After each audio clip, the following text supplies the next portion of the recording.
I would like to introduce our moderator for the remainder of the webinar.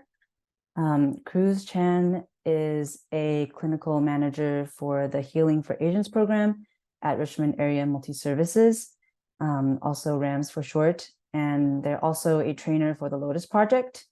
As a clinical manager, Cruz develops and manages the RAMS Healing for Asians program, which provides trauma-informed mental health services to limited English-speaking Asian victims of crime. Cruz is also a licensed marriage and family therapist, as well as a registered drama therapist. And their background also includes providing mental health services to children, youth, families, and adults at RAMS outpatient and school-based programs. And so without further ado, I'll pass the virtual mic over to Cruz to introduce the first speaker. Thank you, Ellen. Let's get started. In this webinar, we will dive into the profound impacts of intergenerational trauma on Asian American and Asian immigrants communities, drawing on historical events, cultural context, personal narratives, and relevant research. We will explore how trauma may be passed down through generations and how it shapes our mental and physical health. Our three wonderful speakers will discuss the ways in which systemic racism, immigration challenges, and cultural expectations contribute to intergenerational trauma.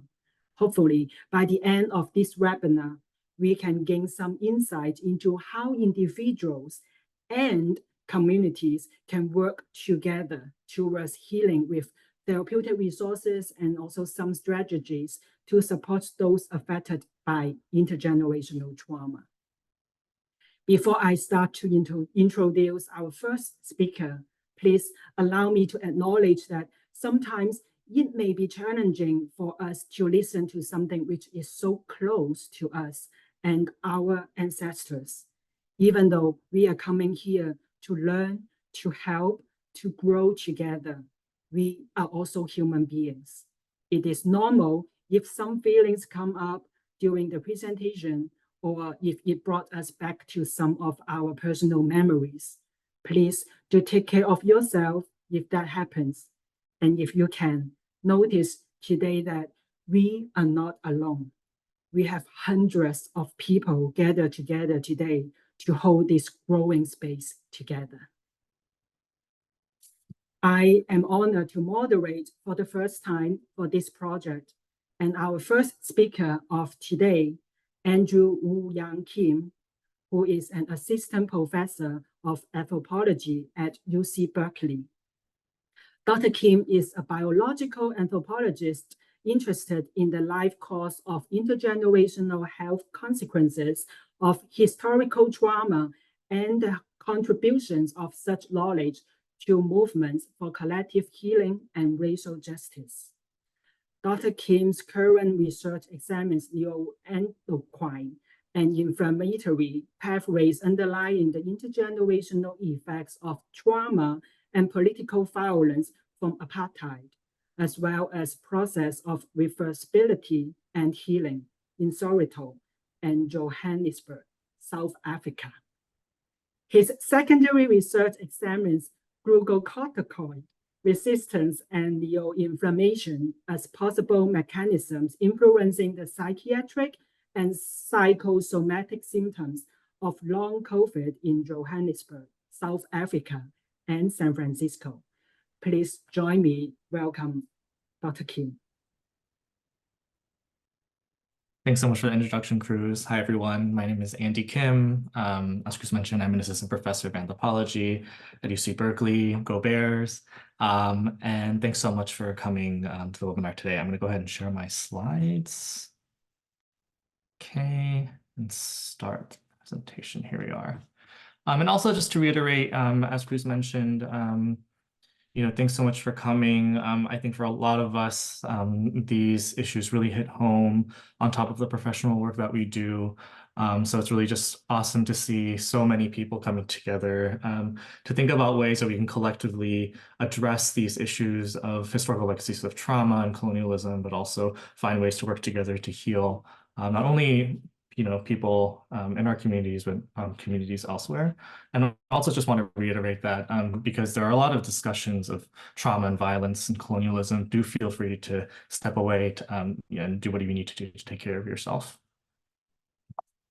Cool. So I'm going to start off with this webinar by providing an overview of intergenerational trauma and related concepts, and think about not only the pathways, but also the epidemiology of this burgeoning area of research.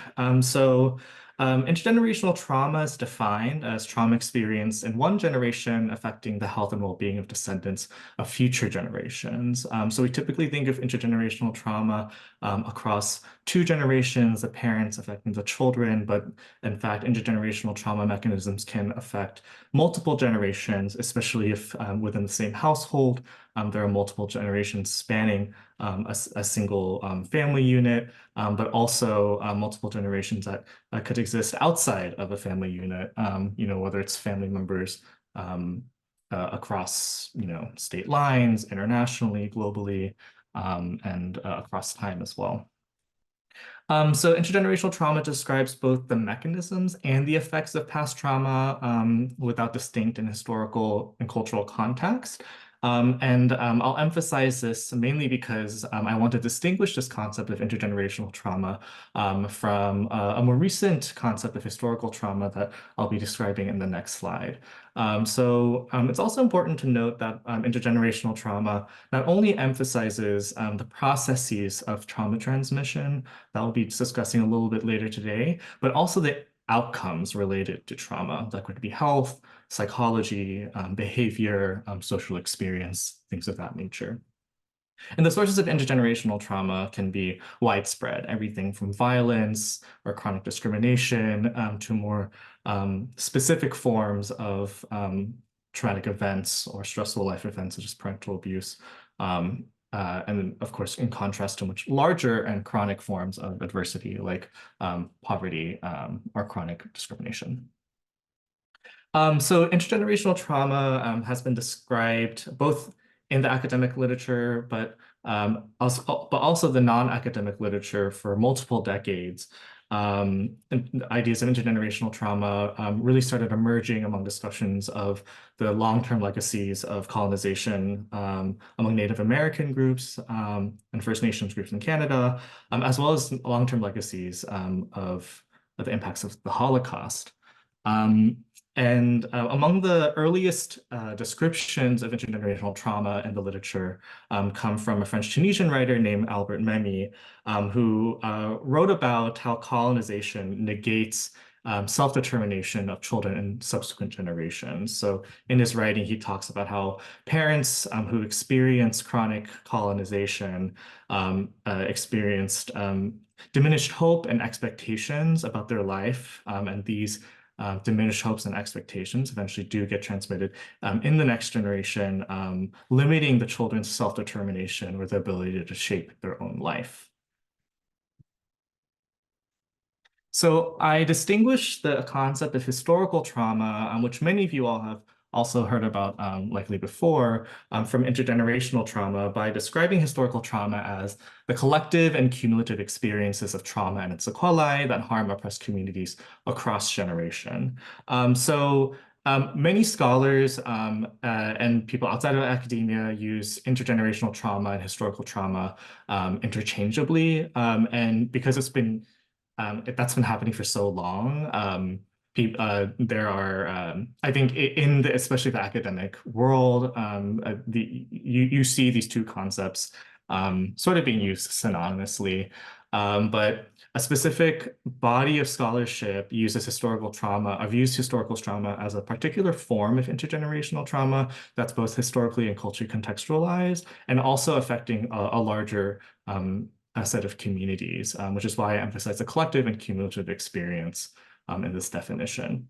So these forms of trauma can be, similar, things like psychological torture, physical attacks, poverty and torture.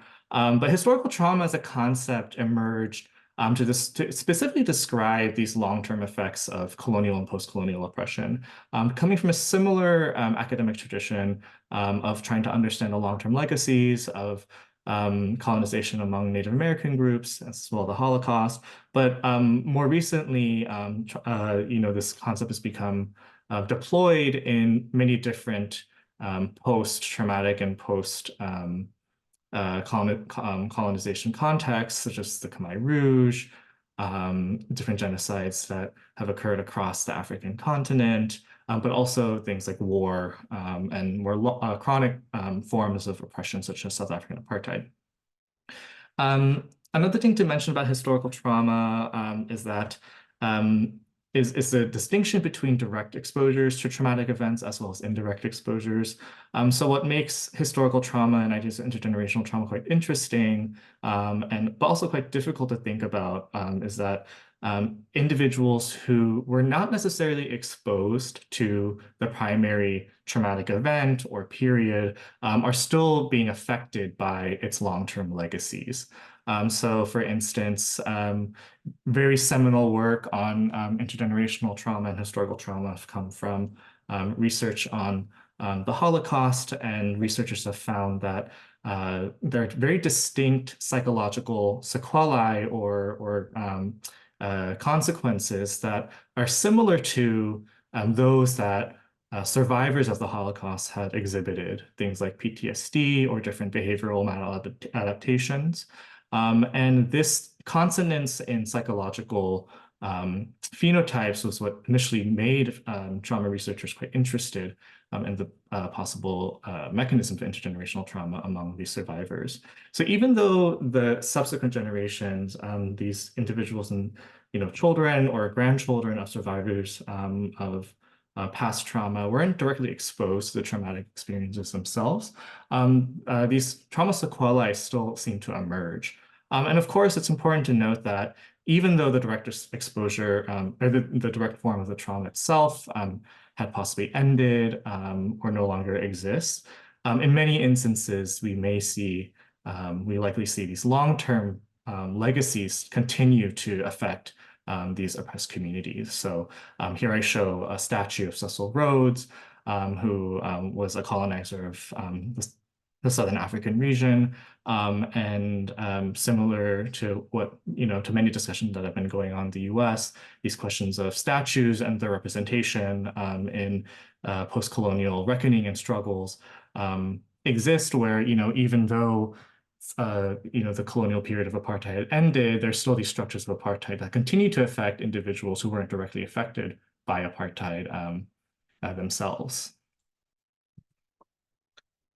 So here I'm just highlighting various examples of historical trauma that have been discussed widely. As I mentioned before, Native American genocide, but also experiences of war, such as the Vietnam War, as well as the British partition of India and Pakistan. And many of us are familiar personally with these conditions of historical trauma, whether direct exposure to these traumatic events themselves or discussions of historical trauma within family or larger cultural discourse. So here I've just listed a specific set of exposures to historical trauma or forms of historical trauma that affect Asian American communities, as well as Asian communities across the world.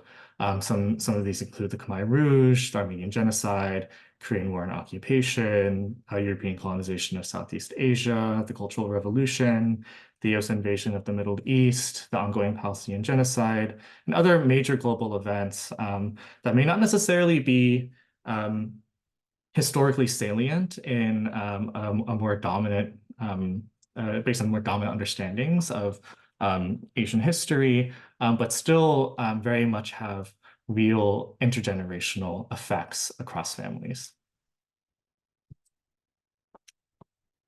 So this slide shows a really nice schematic of how intergenerational trauma or historical trauma may manifest across multiple scales of society and across time. So this is a schematic that was developed by a Canadian psychiatrist named Lawrence Kermeyer, who does a lot of work with First Nations communities in Canada. And here, Kermeyer and colleagues are describing the different ways in which colonization of First Nations groups have downstream impacts, starting from sources ranging from national level oppression, going down to the individual level, all the way to the genetic and epigenetic level. And this schematic is really nice because it not only highlights the relationship between family, or like such as parents and children's experiences with intergenerational trauma, or the mechanisms of trauma inheritance, but also trying to broaden this framework to understand that intergenerational trauma, has oftentimes a broader source, ranging from historical experiences of oppression or colonization, and manifesting across large scales within a nation and across a nation. So just 3 mechanisms I wanted to highlight here. So first is at the level of the household, looking at family and the individual, so the child, for instance, that's living in this household.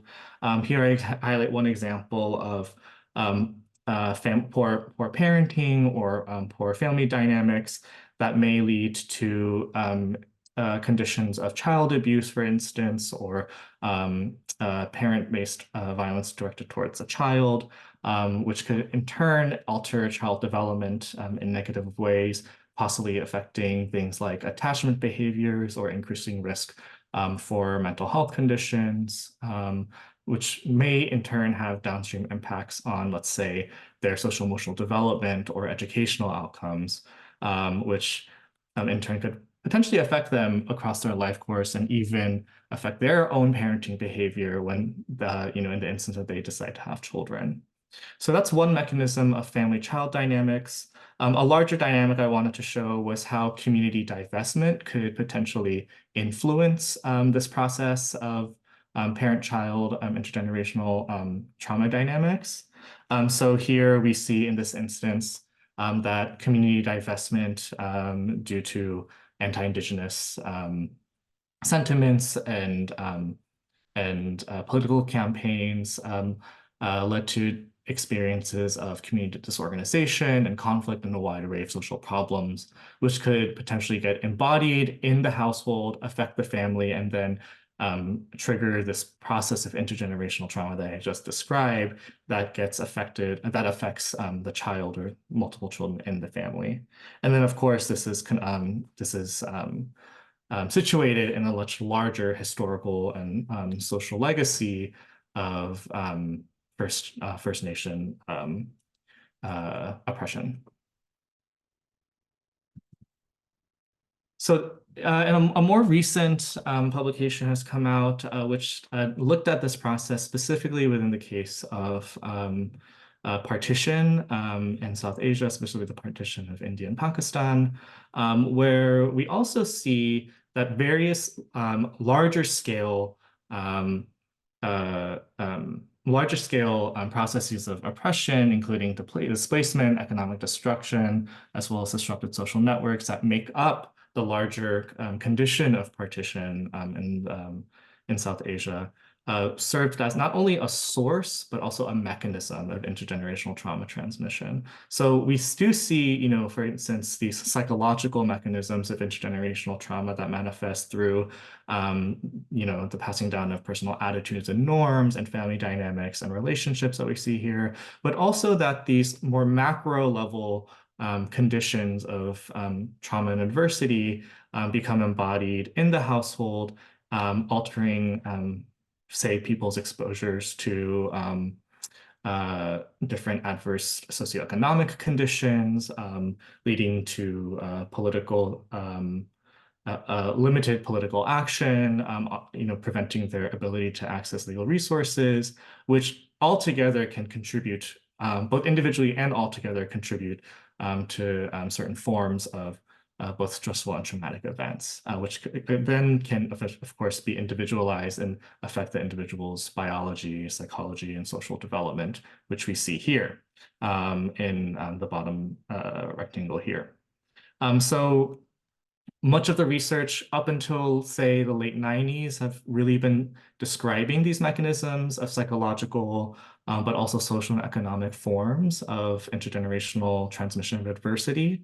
But only recently have we seen this burgeoning literature and set of theories that aim to describe how intergenerational trauma can be transmitted biologically or somatically.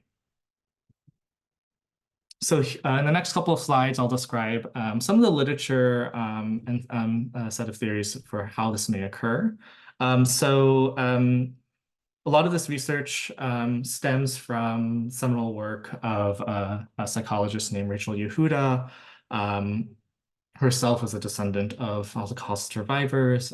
She's currently a researcher in New York. She had a seminal paper that described different hormonal signatures among children of adults who survived the Holocaust that were diagnosed with PTSD. So she saw that individuals who were children of Holocaust survivors with PTSD had altered levels of the hormone cortisol, which is related to stress, but also a major, an important hormone involved with trafficking energy across the body. And this paper sort of had a huge ripple effect, not only within the field of psychology, but in multiple disciplines as well, ranging from public health, developmental biology, but also, reaching out to social science disciplines, as well as the humanities, largely because, there were, it not only grounded this idea of intergenerational trauma from a physiological lens, but also brought together these ideas that the social could eventually become embodied to affect the biological. Since the development of this research, there's been a new framework that's emerged called the developmental origins of health and disease, also shortened as DOHAD, which has primarily served as the major set of theories and mechanisms to understand the transmission of trauma through biological mechanisms. And briefly, the DOHAD framework posits that early life conditions predict adult health outcomes and biological function. And that growing evidence in the DOHAD literature suggests that exposures during prenatal development can have disproportionate impacts on the development and function of biological systems across the life course, and also is tightly linked to adult disease risk, both physical and mental, throughout the individual's life course, even into the next generation. So the developmental origins of health and disease framework has really helped us to understand and identify specific biological mechanisms by which intergenerational stress transmission may occur. So here I show you a schematic of one primary mechanism of intergenerational trauma transmission that operates through fetal stress transmission. So during periods of gestation or pregnancy, the experiences of maternal stress or trauma exposure can become embodied, altering different stress-sensitive mechanisms, including the physiological process that affects cortisol, but also physiological processes that affect inflammation. And these mechanisms can cross the placental barrier and penetrate the placental wall to affect the developing fetus, in turn altering the development of the brain, the development of the child's own fetal stress physiology, as well as process of growth and development. We also see that this mechanism can alter epigenetic processes in the child as well as in the placenta, which could alter biological mechanisms that influence the fetus's biological development. And together, these exposures, among many other mechanisms, can alter the fetal stress physiology in a way that increases its risk for a range of psychiatric and physical diseases later in its own life course, and potentially even altering its reproductive biology in a way that can transmit trauma sequelae into the next generation. So this here, I'm just showing that maternal stress can alter the development of the fetus and affect different organ systems, systems affecting the cardiovascular function, neurological function, and metabolic function, which in turn can lead to the precipitation of a variety of different physical and mental health conditions into the life course, potentially into the next generation as well. So the field of intergenerational trauma has only recently been examined on an epidemiological level or on a large-scale population health level. But especially among studies of Asian Americans and various Asian groups across the world.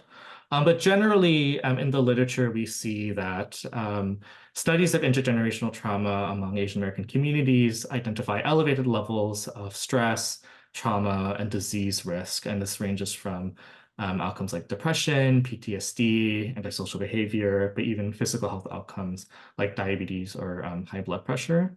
There's really not been a lot of research on this topic, specifically among Asian Americans, so more research definitely needs to be done to see how these mechanisms are affecting our communities and others.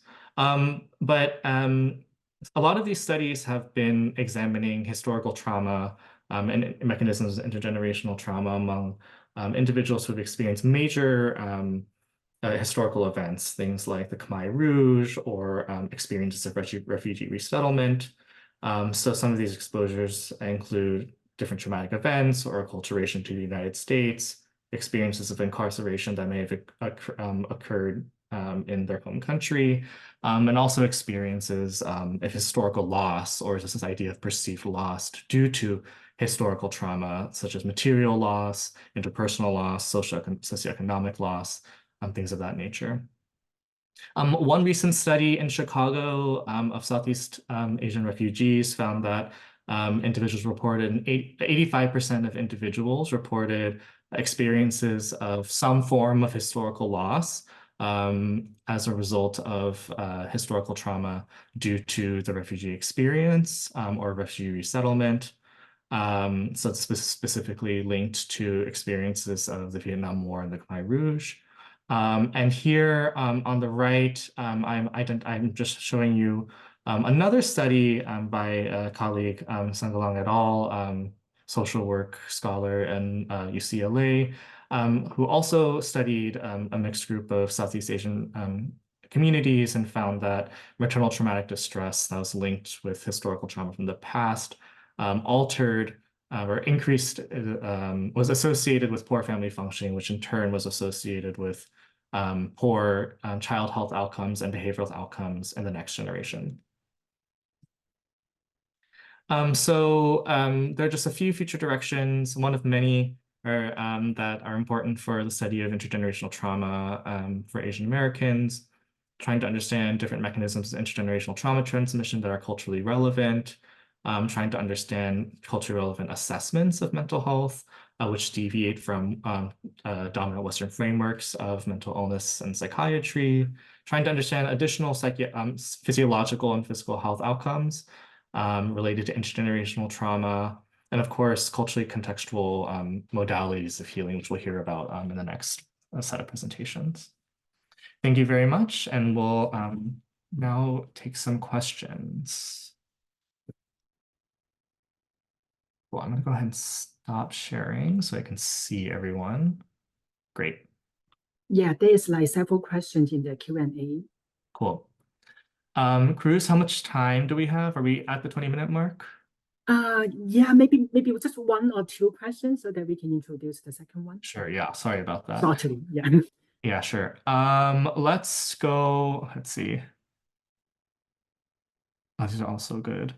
Okay, it looks like the second one has the most upvotes. How is intergenerational trauma related to ACEs? So ACEs stand for adverse childhood experiences or collective forms of childhood trauma. ACEs have very much been studied as a source of intergenerational trauma. We have a number of different studies that have been identifying ACEs as a major exposure leading to poor health outcomes and behavioral outcomes in the next generation, ranging from increased levels of depression, anxiety, PTSD, to different physical health outcomes like high blood pressure, and also different social and behavioral outcomes as well. This is just another example of how intergenerational trauma can be that intergenerational trauma the source of intergenerational trauma can be any major form of adversity, not necessarily linked to a massive, war or traumatic series of traumatic events due to political violence, but even something as common as childhood trauma or childhood adversity can have intergenerational consequences. We do see that a lot of these studies of intergenerational trauma, this is a very important point to note, have relatively small effect sizes. So this is not to say that if your parents or grandparents have experienced exposures to different forms of traumatic events, that you will have poor health outcomes. If anything, the literature does not substantiate that at the present moment. But we're only starting to find small to moderate effect sizes in general in this field of intergenerational trauma. But of course, we also see that these effects may potentially be reversible. Yeah, and I'll turn it over to the next speakers. Thanks so much. Thank you, Dr. Kim. I would just go ahead and introduce our second speaker of today, Andrea Chen. Andrea Chen is a licensed clinical psychologist. She is also a staff clinician and clinical supervisor at RAMS, a community-based mental health organization. She has years of experience providing psychotherapy to severely mental ill, low income, and immigrant population. On a part-time basis, she also works in a private practice setting. I will pass the time to Dr. Chen. Thank you. Thank you, Cruz, and thank you, Andrew, for that super informative presentation. I'm going to go ahead and share my slides. Right. So I'm hoping that my part of the presentation is really sort of taking us to sort of the clinical setting and really thinking about the clinical implications of this very big topic. So briefly, how do I get to the next slide? Oh, there we go. So briefly, I'm just going to be talking about 4 big things in this presentation. First, I think Andrew has already touched on is how do we sort of conceptualize and think about intergenerational transmission of trauma. I'll also talk about what I try to keep in mind when I'm sitting with clients. The second thing is sort of common presentations. People don't usually seek therapy for intergenerational transmission of trauma. So I'm just going to be talking about sort of clinical presentations of what I've commonly encountered while keeping this concept in mind. And then I'm going to move on to sort of different phases of treatment, different themes that I also keep in mind when providing treatment. So I really want to emphasize that the content of this presentation is really just based on my own clinical thinking and perspective. I really just hope that it's meant to evoke thoughts and curiosity as opposed to it being anything didactic. The second thing I want to emphasize is that I have decided to sort of quote the materials. These are all public materials that I'm quoting as opposed to using my own clinical cases. That's just an extra step I'm taking to protect my client's confidentiality. So I want to stress that I do not have any professional relationships with all the examples that I'm citing in this presentation. All right. So this concept, intergenerational transmission of trauma, the way I like to think about it is what and who are the ghosts in the families, that they're not sort of things or people we can see or talk to or even know or understand, but they impact us. They're sort of the ghosts or ancestors that live in us. So as Andrew has sort of defined earlier, right, this is usually the kind of trauma that is experienced by earlier generations. They're usually too traumatic or unspeakable Earlier generations don't quite talk about it. So an example can be sort of famine that are experienced from the Cultural Revolution in China. Sometimes early generations also with good intention, wanting to spare the later generations from the kind of pain and sufferings they themselves have experienced, and that is why they don't talk about it. So these trauma or these impacts of trauma are carried through to the next generations without them really being verbalized or processed or understood. In turn, these unspoken elements sort of surround the lives of younger generations as they grow up, as they sort of get to know themselves, how they experience themselves, their parents, the people around them, and the world. So one common way I like to explain to my clients this concept really is, I would say, treatment is never just between two people. It is between the two people and their villages, ghosts, and ancestors. In this way, I think I'm also acknowledging that I am also a subject of historical and cultural being, right? That with two people sitting in the treatment room, there are my client's ghost as well as my ghost. So I want to sort of bring in this excerpt included in David Ng and Shin-Hee Han's book. It's titled Racial Melancholia and Racial Dissociation. David Ng is an English author, English professor, and Shin-Hee Han is a psychotherapist. And together they sort of write about the impacts of racial melancholia and racial dissociation on Asian Americans. And they included a case study, and in it they discussed a documentary film called History and Memory. And the film is about a young Japanese girl whose parents survived the internment camps. While the mother has suppressed memories of the internment camp, the girl, the daughter, had recurring nightmares of a young woman at a watering well. The daughter is depressed, even though the parents could not figure out why, until the daughter realized that these nightmares are reenactments of the mother's histories in camp. And these authors wrote, ironically, the mother has history but no memory, while the daughter has memory but no history. So I thought this is such a good example of how intergenerational transmission of trauma really live in a person, but also in the family. And then sort of talking about common reasons why people seek therapy, right?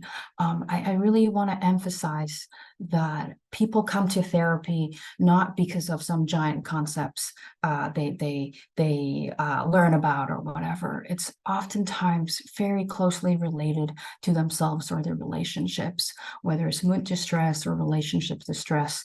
And we sort of need to sort of remember how to keep these concepts in mind while addressing the very real life distress that these clients are bringing to us. But another sort of thing that I've noticed is that with people who are experiencing distress with, or even just desire to explore aspects of their own cultural identity, oftentimes thinking about the impacts of intergenerational trauma would come up. And then moving on, people who are sort of transitioning into different stages of life. One example is people who are entering adulthood, they're coming of age, they are sort of balancing between the developmental task of individuation, separation, but also in that is a desire to understand and wanting to know who they are, how and where they have come to be. And then moving on, another stage of life can be people who are becoming new parents. Sometimes experiencing a new memory with your child may evoke a faraway memory of their own childhood, or a lack thereof, in terms of a memory of their own childhood. Another author, Kathy Park Hong, she wrote the book Minor Feelings, and in there is a little excerpt that I feel she really describes this very well. And she wrote, "I am now the mother of a 4-year-old daughter. Memories of my childhood flash for a second as I'm combing my daughter's hair or when I bathe her at night. What's odder is that memories don't come when I expect them summoned. Because my parents never read to me, I first felt a deficit of weight instead of being flooded with nostalgic memories when I began reading to my daughter at bedtime. There should be a word for this neurological sensation, this uncanny weightlessness, where a universally beloved ritual tricks your synapses to fire back to the past, but finding no reserve of memories. Your mind gropes dumbly, like the feelers of a mollusk groping the empty ocean floor." So I think that she really describes this internal experience really well, right? That sometimes becoming new parents, you expect that there is something to draw from your reservoir of memories, but noticing that absence can be quite profound and at times quite painful. And then another example of the changing stages of life is deaths and loss, right? It's not uncommon that when one loses their own parents, it can really mirror the loss of the tie that they had to their cultural heritage, to the spoken or sometimes unspoken desire to find answers through them, through their parents. And then I'm really gonna just move on to sort of treatment, right? What I keep in mind during different phases of treatment. During the assessment stage or, ongoing assessment, I really try to keep in mind my clients, their own journey of formation, exploration of their own cultural identities. The reason is that we are all at different sort of journey, different stage, different phases of understanding ourselves as cultural beings. There's no one right way, there's no one right pace. Really understanding my clients through their journey, right? I think it's one of the most important thing in helping them or accompanying them understanding the trauma that is passed down. The second thing that I quite lean on quite often is conducting a genogram with my client. That is, but I want to emphasize that is only if you feel that your clients can tolerate really mapping out and asking questions about their parents, their grandparents, and their ancestors. It can evoke a lot of emotions. So it's not sort of a one-size-fit-all sort of thing. And the third thing, which is actually kind of my favorite thing about this presentation, is being curious of the absence or gaps in oral history within their own families and communities. As I mentioned earlier, a lot of times how intergenerational trauma is passed down is actually by not talking about it. A lot of parents or grandparents in their own need to not talk about it because it's just too painful, or in their good intention to spare their descendants from knowing their pain. Younger generations grow up not knowing a lot of things about their parents or grandparents. That kind of gap not only creates confusion, but it can also create a lot of blockage in their own journey of understanding themselves. An author, R.F. Kuang, who's a historical sort of fiction writer, in a magazine entry, I think she really depicted this very, very well in a magazine entry called How to Talk to Ghosts. She wrote, "The clearest indication of a ghost is in what is not. Look for the blank spots. For example, my father's name in Chinese is Jia. Means second. This naming convention means that there should be a Yi Jia. Yi means first. Where's my uncle? Why don't I know him? For example, who and where are my great parents? My classmates can trace their lineage back to the Mayflower. Why can't I? For example, why does my kindergarten family tree project look so bare compared to my classmates? For example, what happened to the cousins in Cambodia? For example, what happened to the cousins in Cambodia?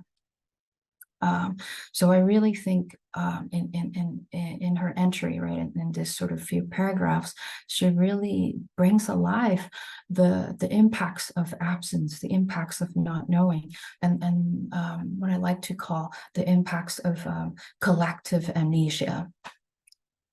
And then the next point I really, really emphasize is, you know, as therapists, we just gotta respect the pace and individual journey your clients are at, as well as thinking about the therapeutic relationship, how many of us, we may be working with Asian American or Asian identified clients.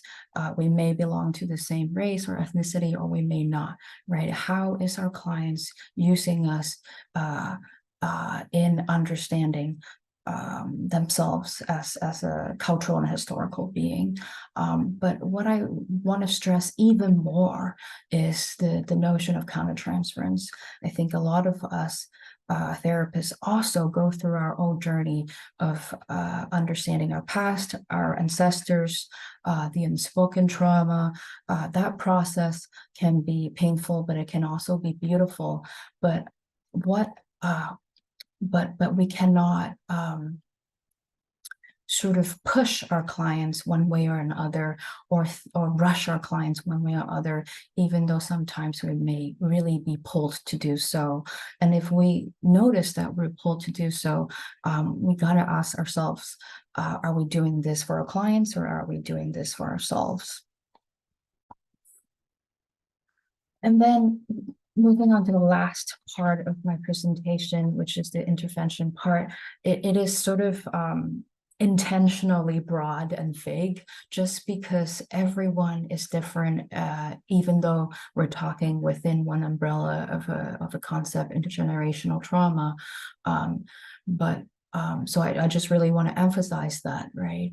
But what I have found helpful is really accompanying and sort of joining our clients in naming and verbalizing what is happening inside, right? Whether it's confusion, whether it's pain, whether it's not knowing, right? And really fostering that curiosity with our clients. The second thing that I find very helpful is oftentimes, because the impacts of intergenerational trauma is so shapeless and formless, sometimes we may end up blaming ourselves, or even sort of quote unquote gaslighting ourselves into thinking, I shouldn't be impacted by this. This is silly. It's not like I have a knowable, tangible trauma. So really normalizing it and supporting the recognition of how impactful this can be very holding and containing for our clients. The third thing is, we cannot forget about the body. As we know, trauma oftentimes exists and stays in the body. And a lot of times our bodies really help us in communicating and understanding how we're feeling, what is sort of happening to us, right? How has the past stay in us? So really supporting your clients and finding the words and finding that link again in understanding what their body is trying to tell us. And the fourth thing is expanding and transforming the narrative. A lot of times when we grow up, we're told one thing by our parents or grandparents, and we learn to not question it. And in the therapeutic space, we can start to be curious. We can start to ask questions that were previously not asked, or just things that are previously taken as a given. The example that I quoted earlier about the daughter who was having nightmares about her mother's experience in the internment camp. This daughter in the documentary, right? This daughter ended up exploring more and finding out more about what sort of historical facts about what might have happened to her parents, and in that healing can be initiated.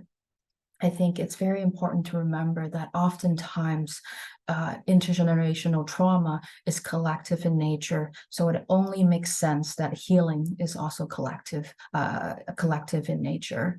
And then I am purposely repeating myself in respecting the pace and the individual journey our clients are at, and thinking about and really tracking our countertransference when we may be working with a topic or concept that we may feel that is really close to us. And that concludes my presentation. I'm going to stop sharing and Hi, Andrea. hi. Thank you for your presentation. So there is a questions in the audience, and I think I will just read it out for you as well. So this audience was asking what assessment do you suggest using with clients that may have experiences of intergenerational trauma? What strategies that do you suggest using with clients when you know they have experienced intergenerational trauma, but they don't want to talk about it, right?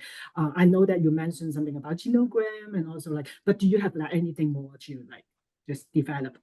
Yeah, I'm outing myself. I don't quite believe in standardized assessments, and that's just really my style. So unfortunately, I wouldn't be quite helpful if you are sort of asking about more standardized assessments.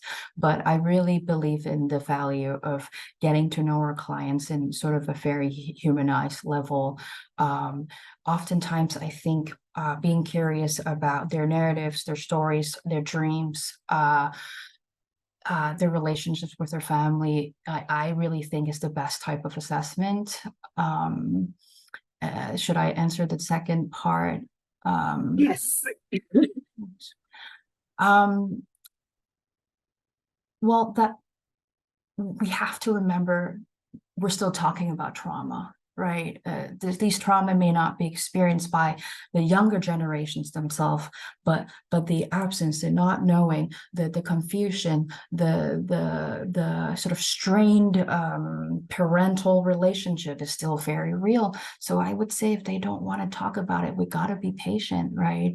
It doesn't mean that we can't keep it in mind, keep it in the back of our minds when we're trying to understand our clients, because oftentimes our clients may be not talking about it explicitly, but they may be talking about it in the derivatives symbolically.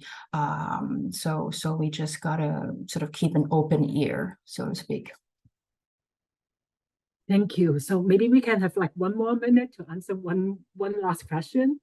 So what kind of cultural competencies do we need to train to be able to understand the complicated historical and political background that our patients are bringing within their psychological goals that we have to bring out to understanding their needs?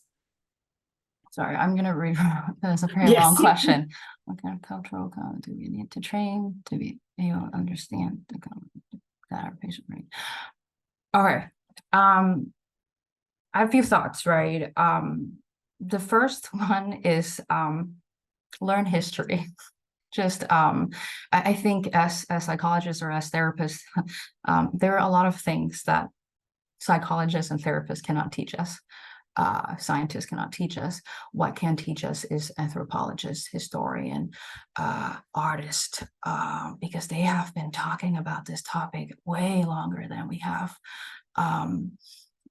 Learn about your own history, your own cultural identity. I really don't think we can start to say we have cultural competencies before we examine who we are as cultural and historical being, how we are products of our past and our environment, right? So I would say that's the first step. And then once you feel like you have really embarked on that journey, I would say just be really curious about your clients, because at the end of the day, right, you can be working with, I don't know, 10 Chinese clients, and all 10 of them are different, and they have different stories and histories. And I think clients come into therapy most of the time wanting to be understood. So we have to sort of have faith and believe that they will share when they feel ready. Thank you, Dr. Chen, for your insights and also your ideas. So I'm going to just introduce our last but not least speaker of today. But thank you again, Dr. Chen. So our last speaker of today, Soo Jin Lee, is a licensed marriage and family therapist, executive director of Yellow Chair Collective, co-founder of Entwine Community, and co-author of the book Where I Belong: Healing Trauma and Embracing Asian American Identity. As a previously undocumented Asian immigrant who struggled to access mental health care, she brings a unique perspective to her work. Lee has a degree in fine arts, and creativity plays an essential role in her personal and therapeutic process. When she is not spending quality time with her family, she can often be found exploring nature on a hiking trail or offering expert guidance in psychotherapy to individuals and group alike, just like what she's doing now. I will just pass the time to you, Lee. Thank you. Thank you so much. Thank you so much for having me today. And what a wonderful space that we're all gathering and talking about such important topics. I'm truly honored to be here today. I know that we started our conversation with this overarching picture of intergenerational trauma, historical trauma, and some data sets and context. And then we narrowed it down with Dr. Andrea about the clinical implications. I will touch a little bit on the clinical implications as well. But for me, I wanted to wrap up our time together with a little bit more of the personal elements. I have worked with Asian Americans along the topics of intergenerational trauma, as well as intersectional identity issues. And it feels that they kind of coincide with each other. And there's a lot of elements when it comes to intergenerational trauma about how each generations are accepting or rejecting mental health concepts or trauma in general. And so today I'll be touching a little bit on a little bit more of the personal stories and personal elements to this space today. Okay, so let me go ahead and get set up with sharing my screen with you all.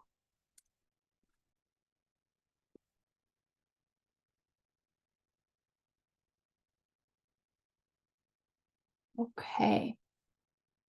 So when it comes to the personal elements and the more personalized way of working with intergenerational trauma, I like to introduce the topic of mental and somatic as a way of understanding our inclusive practices that we can have when working with Asian and Asian Americans, specifically around the journey of healing intergenerational trauma. Again, my name is Soo Jin Lee. I'm a licensed marriage and family therapist, the executive director of Yellow Chair Collective. I'm also the co-author of Where I Belong: Healing Trauma and Embracing Asian American Identity. Okay, I wanted to dive into the conversation first with a general topic of Asian wellness and spiritual practices. this is a great way for me to dive in because we really want to be able to explore this mind-body connection. I think in a lot of ways, trauma shows up in our bodies. And I think as clinicians, we're beginning to more and more accept that. And I think we've also talked a little bit about that research initially in the beginning. So some of the common religious and spiritual practices, trends, and even beliefs, I've listed very, very few of them, but of course there's just a long, long list that we can just go on and on about. But we have praying, meditations, fasting. There's also beliefs around God, angels, or higher power, heaven and hell. There's also reincarnations and karma. There's beliefs around ancestral spirits and spiritual energies, astrology, yoga, and the idea and concepts around yin and yang as well. According to Pew Research Center, and this was in 2012, and so it was a while back, and I'm really curious to know about the recent research. But 23%, according to this research, 23% of the general public expresses belief in yoga as a spiritual practice. Okay. However, 41% of Asian Americans overall believe in yoga as a spiritual practice, right? And so this research I just kind of wanted to share because it's kind of a statistic that speaks to the way in where some of the wellness practices and some of the spiritual practices that I've mentioned, especially like those popularized ones, are utilized as a more physical practice these days. And yet for many of the Asian and Asian Americans overall, not specifically, but just overarchingly, still utilizes as a creating space for both physical, but also as a spiritual practice as well. So then we can begin to kind of understand the importance of being able to integrate the overlapping elements of different wellness practices, right? That includes the physical, the mental, and then the spiritual into our work. And as I just mentioned, it's not all different elements, it's really the overarching of it. And so there's a lot of overlap in the ways that these practices are being held for people to be able to go through their healing journey, to become a little bit more physically fit, perhaps, or strengthened in their physical elements, maybe providing more mobility in their lives, right? Like their actual physical body, but also in a way that provides mobility in perhaps their mental and spiritual level as well. So going into kind of talking about a clinical setting and Asian wellness and spiritual practices. So there's 3 different things and considerations that I kind of wanted to talk about today. So if you're open to, this concept that, yes, I think integration of different practices can be really, important. And I'm seeing the research of that. I'm hearing about it, but I really don't know what my role is as a therapist. It's something that I hear a lot between the clinicians. There's these 3 elements that I wanted to just highlight today for the sake of time. The number one thing is pathology. It's being careful of labeling spiritual experiences, such as like the presence of ancestral spirits, the concept of maybe like astrology, which believes in the movements of like the stars and the planets as part of the energy or healing. And all of these, in the eyes of medical world, these can be pathological, right? It can easily be seen as a belief or as a delusion. However, we have to be able to distinguish like the cultural elements of how these experiences are part of their journey and not as a delusion per se, right? I feel like in a lot of ways when I talk about that delusion, like there in a lot of Asian cultures, there's many things that actually would be deemed delusional. And I'm thinking about my mom in particular. So my mom has this belief about dreams. And she's told me that she knew that she was going to, I have a younger brother, and she told me that she knew she was going to have a boy when she had a dream about a very specific type of flower. right? So these are beliefs that she grew up with. These are beliefs that was passed down to her from multiple generations, from her mom, from their mom, grandmother, and great-grandmother, right? That if you have certain types of dreams that you're going to have a girl or a boy, right, while pregnant. And so these are very common beliefs in the Korean culture, right? If she was to bring it up in a clinical setting with a therapist, I think that would cause a therapist oftentimes to dismiss those kind of ideas, right? But in fact, it's really important to integrate these kind of conversations and even welcome those conversations into the spaces. Okay. The second thing is around assessments. And we want to ask questions about traditional beliefs or gather information on how the beliefs can really influence their expressions or healing or even mental distress and their own understanding of trauma as well, right? So until we bring it up with them first, oftentimes, as just like Dr. Andrea had mentioned, there's this ghost that, clients may or may not feel comfortable bringing up. And as she mentioned, it is really important to go on their journey to know how much of this information or how much of the beliefs that they might feel comfortable sharing, or they may not feel comfortable sharing in this space. But until asked, oftentimes it's not brought up. And oftentimes I've noticed also that the approach of conversing about assessments of trauma can feel very restrictive for a lot of the clients that I work with, versus when we talk about beliefs and spirituality, perhaps that feels a little bit more opening into the conversations of the trauma. You see, we know as clinicians that those can be linked together in this healing journey. However, for just the client that is coming in and talking about what is important to their lives, currently what practices or the past practices are important to their lives are an easy access to be able to talk about versus what was the hard things in life, right? And so these are ways that we can integrate into assessing the client, into their needs and the healing path that we will be taking together. Okay, the third thing that I wanted to mention is about integration. And so it's being open to having these discussions, not just early on as an assessment, but continuously through getting to know the client. And it's about the discussion of traditional or even alternative and additional interventions as part of their healing journey. And it's not that, I am not a yoga instructor per se, and I have no intention of, getting that license.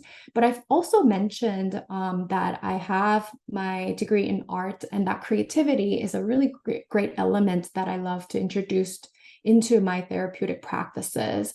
And not everyone has to be creative to be able to do that. I think the clients themselves within the life that they lead oftentimes are the ones bringing in the creative elements or the spiritual elements, if they define it to be that way, or other elements of wellness and healing in their lives that already exist or are not being practiced, but perhaps want to be practicing.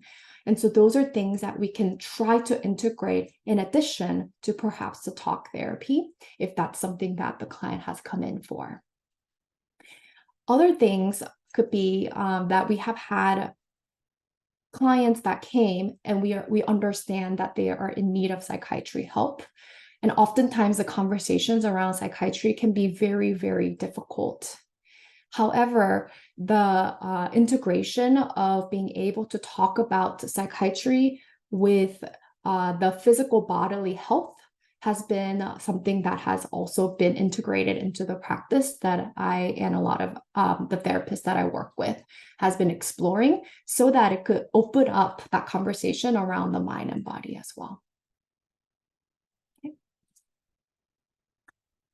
So somatic care, what does it actually look like? These are just a very, very few ways that somatic care has looked for us at our practice. Number one is the mind-body connection education, really. It's educating and exploring the link between the physical and the mental.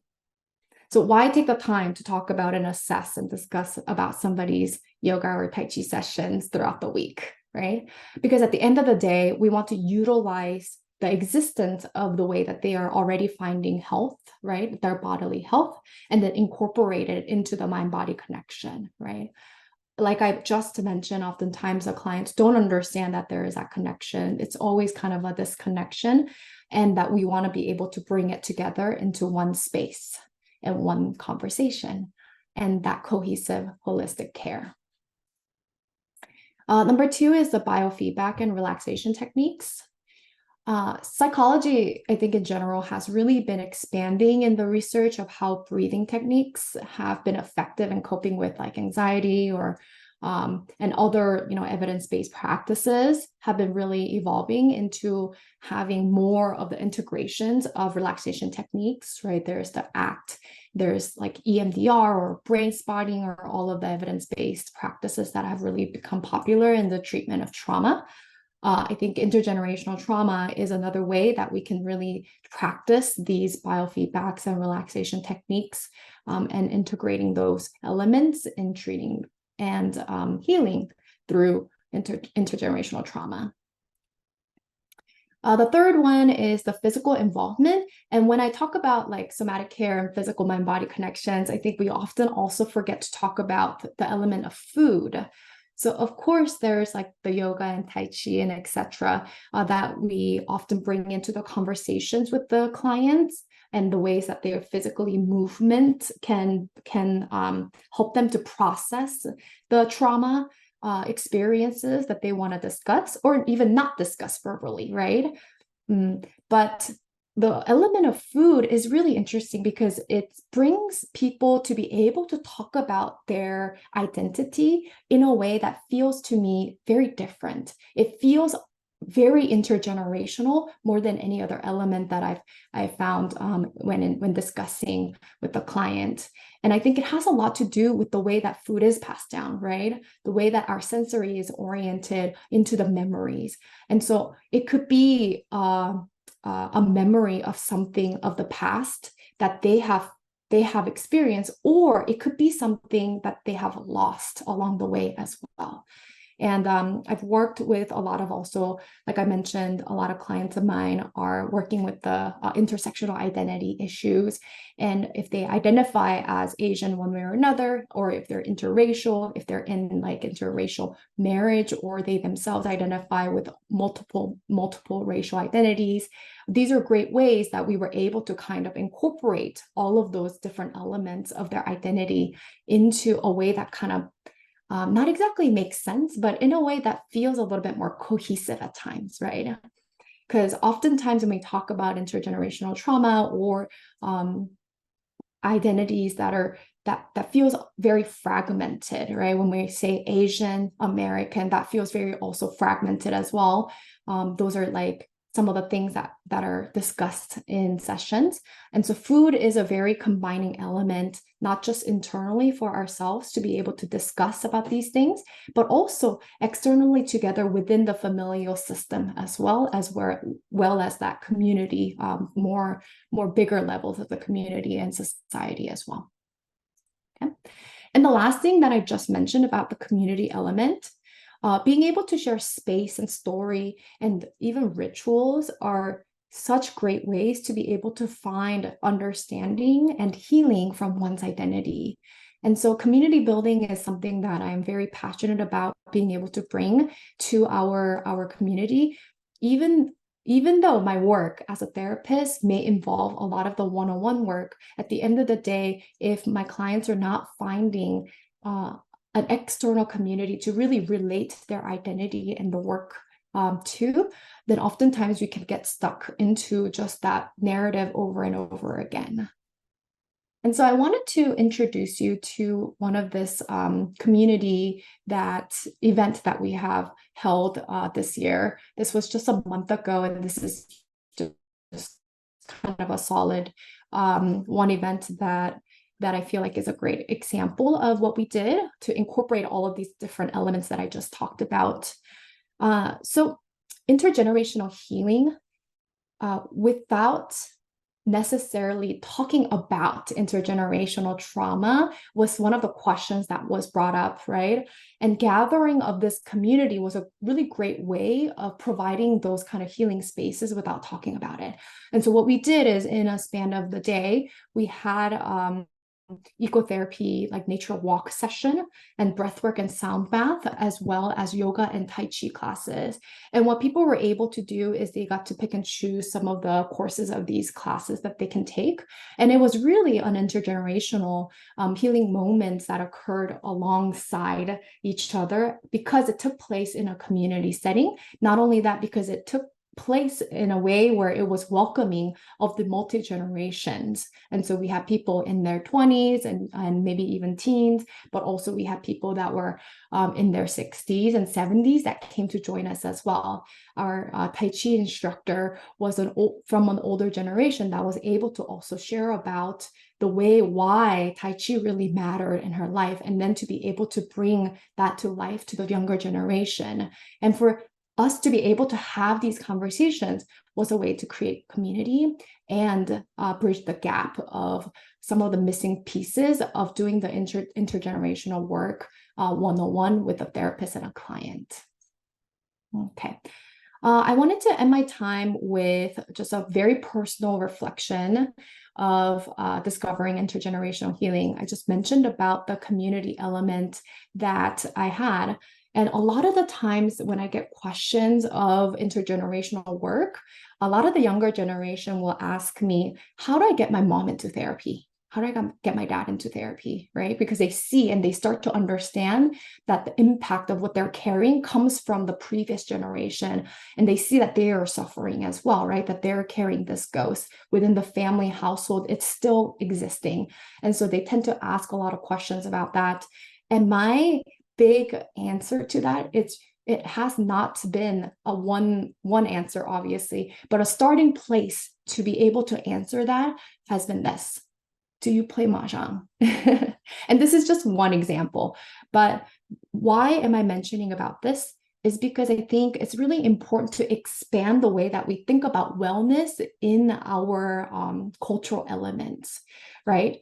And the way that our older generation may understand mental health. There's still stigma around our generation as well, but even more so in the older generation. And the way that they understand wellness and mental health looks really different. And so how do we begin to converse about these things is really entering back into the space of the places where they were feeling safe and where they were finding community. And so learning how to play mahjong might be one way that we can bring about that intergenerational healing, right? Is that having that time together with your family, doing the things that the older generation has done for years and years and years, and for them to be able to pass down that playfulness, that gentleness, that strategies, or whatever it is that they're carrying down to you on a very literal way, right? With these tiles. All right, so I'll be ending with that today. Again, my name is Soo Jin Lee. I'm a licensed marriage and family therapist. This is my email if you have any questions. And my work can be found at yellowtreecollective.com. Thank you so much for your time today. Thank you, Lee. Yeah. And there's like one question in the Q&A test. Do you want me to repeat, or like do you want to read it? Yes, if you can read it, I'll try to find that question as well. Okay, so the question is, how do we deal with the cultural dichotomy and this county that does not care about our rich cultural background, forcing us to bury our family's experiences to be able to fit in?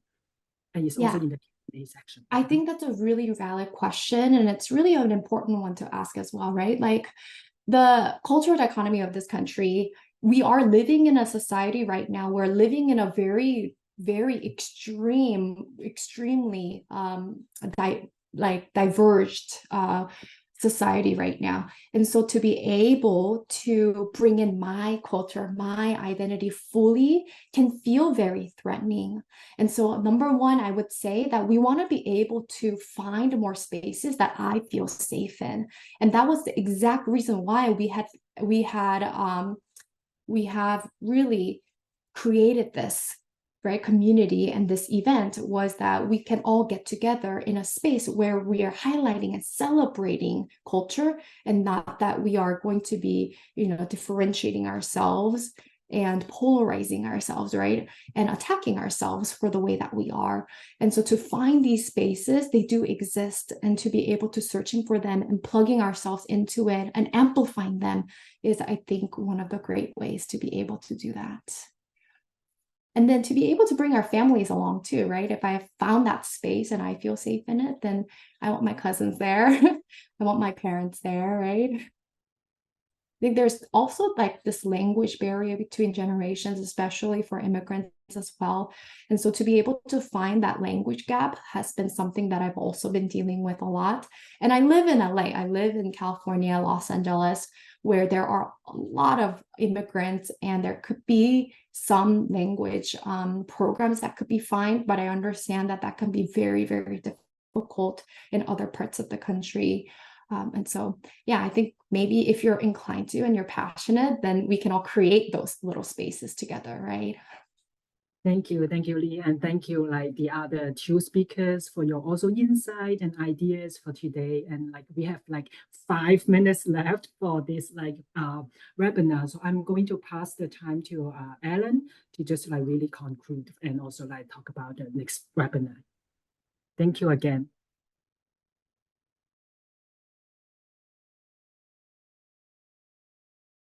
Okay, thank you, Cruz. Yeah, just some closing remarks and logistics.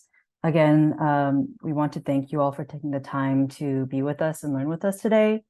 And also thank you to all of our speakers for sharing your time with us, sharing your expertise, and also your own self-reflections as well. And for Cruz for moderating and facilitating our transitions today. We have, limited time, but so much to share. And so if you all have any more questions as well, feel free to email us or email the speakers today with any further questions. And then we do have an evaluation form for the webinar that will be linked in the chat. So Min, Mariko, they'll link it multiple times since I know you all are also saying your thank yous. But please fill out the evaluation form, especially if you are looking for CE credits. And it's just helpful for us to improve our webinars for the future as well.